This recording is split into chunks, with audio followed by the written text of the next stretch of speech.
एक बालक रहता था जिसका नाम था बोंधू। लोग उसे बोंधू इसलिए कहते थे क्योंकि वो इतना भोला भाला था कि लोग उसे जो भी कहते वो इस बात पे विश्वास कर लेता। एक बार उनके गुरुदेव ने अपनी कक्षा में सारे विद्यार्थियों से कहा कि ठाकुर जी जो है वो नित्य भांडेरवन जाते हैं अपनी गैया चलाने। तो ये सोचने लगा कि मैं तो भांडेरवन रोज जाता हूँ, तो ठाकुर जी मुझे आज तक क्यों नहीं दिखे।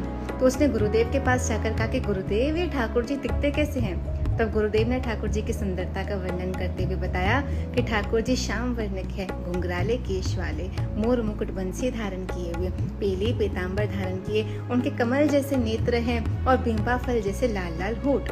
अब जब उन्होंने ठाकुर जी का ये वर्णन सुना तो बोंधू ने निश्चय किया कि आज मैं कैसे भी ठाकुर जी के दर्शन तो करके ही रहूंगा।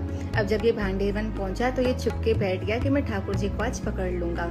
इतने में उसने देखा कि कई सारी गैया आ रही है। अनेकों गैयाओं के मध्य उसने देखा कि एक श्याम वर्णमाला एक सुंदर सा बालक है और वो समझ गया कि यही ठाकुर जी है। लेकिन संकोचवश वो ठाकुर जी के निकट नहीं गया, लेकिन ठाकुर जी खुद बोंधू के निकट आए और बोंधू को हृदय से लगाया। ये कथा में ये दर्शाती है कि जिसका हृदय निष्ठल है, जिसका हृदय निर्मल है, जिसके हृदय में छल कपट नहीं, उसे ठाकुर जी स्वयं दर्शन देते हैं। तभी तो कहा गया, निर्मल मन जिन सो मोहि पावा, मोहि कपट चल छिद्र न पावा।